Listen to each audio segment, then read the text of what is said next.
नमस्कार दोस्तों, आपका हार्दिक स्वागत है हमारे चैनल ज्ञान भक्ति में। आज हम आपके लिए लेकर आए हैं दो अत्यंत पवित्र और फलदायी कथाएं। पहली कथा विनायक चतुर्थी व्रत कथा, दूसरी कथा बुढ़िया माई की कथा। बहुत समय पहले की बात है। एक दिन भगवान शिव और माता पार्वती नर्मदा नदी के तट पर विराजमान थे। माता पार्वती ने विनम्रता से कहा, स्वामी आज हम चौपड़ खेलें। भगवान शिव बोले, देवी ठीक है, लेकिन हमारे खेल का निर्णायक कौन बनेगा? तब भगवान शिव ने पास में पड़े कुछ तिनकों से बालक का पुतला बनाया और उसमें प्राण प्रतिष्ठित कर दिए। उन्होंने कहा, बेटा तुम हमारे इस खेल के निर्णायक बनो। खेल प्रारंभ हुआ और तीनों बार माता पार्वती विजयी हुई। लेकिन जब निर्णय सुनाने का समय आया तब बालक ने कहा कि भगवान शिव विजयी हुए हैं। यह सुनकर माता पार्वती को क्रोध आ गया। उन्होंने बालक को श्राप दिया, झूठे बालक, तू लंगड़ा होकर कीचड़ में पड़ा रहेगा। भयभीत होकर बालक ने निवेदन किया, हे माता, यह तो मुझसे अज्ञानवश हुआ है, कृपया मुझे क्षमा करें। माता पार्वती ने कहा, जब तुम भगवान गणेश की आराधना करोगे तभी तुम्हें मुक्ति प्राप्त होगी। कुछ समय पश्चात वहां नाग कन्याएं आईं।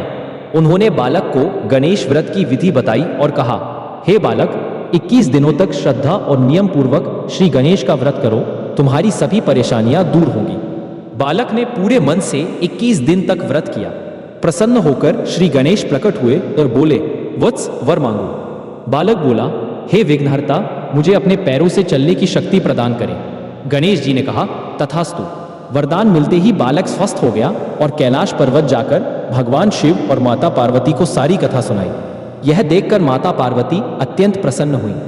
जब एक बार माता पार्वती किसी बात पर रुष्ट हो गई, तब शिव जी ने भी गणेश व्रत का पालन किया और इस व्रत की शक्ति से माता पार्वती का क्रोध शांत हुआ। उसके बाद माता पार्वती ने भी 21 दिन का गणेश व्रत किया ताकि अपने पुत्र कार्तिकेय के दर्शन कर सके। व्रत पूर्ण होते ही कार्तिकेय स्वयं माता के सामने प्रकट हुए। तब से यह विनायक चतुर्थी व्रत प्रारंभ हुआ।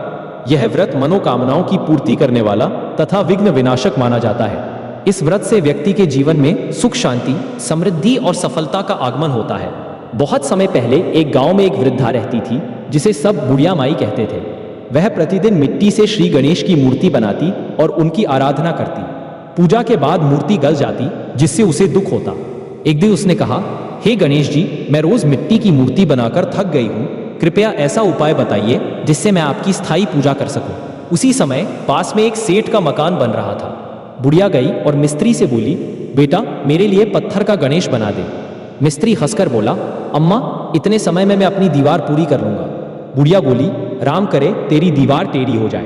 कहते ही दीवार सचमुच टेढ़ी हो गई और बार बार गिरने लगी। मिस्त्री ने बहुत प्रयास किया पर निर्णय वही रहा। शाम को सेठ आया और यह देख क्रोधित हुआ। ऐसा क्यों हुआ? मिस्त्री ने पूरी बात बताई। सेठ तुरंत बुढ़िया माई के पास गया और हाथ जोड़कर कहा, माँ, मैं तुम्हारे लिए सोने का गणेश बनवाऊंगा, कृपया मेरी दीवार सीधी करा दो। बुढ़िया माई ने श्री गणेश का ध्यान किया और कहा, हे विघ्नहर्ता गणेश जी, जैसे आपने सदा भक्तों के कष्ट दूर किए हैं, वैसे इस सेठ की विपत्ति भी दूर करो। तभी दिव्य चमत्कार हुआ। दीवार सीधी हो गई। सेठ अत्यंत प्रसन्न हुआ और बुढ़िया को सोने का गणेश भेंट किया।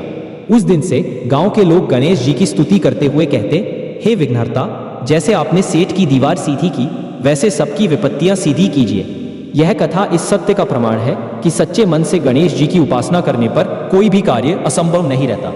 भगवान गणेश भक्तों के जीवन के सारे विघ्न हर लेते हैं और सुख, वैभव, उत्पन्न और समृद्धि प्रदान करते हैं। अगर आपको वीडियो अच्छी लगी तो चैनल को सब्सक्राइब करें, वीडियो को लाइक करें और शेयर करें अपने दोस्तों के साथ। और अगर बहुत अच्छी लगी तो कमेंट जरूर करें। हमारी ओर से आप सभी को छठ पूजा की हार्दिक शुभकामनाएं।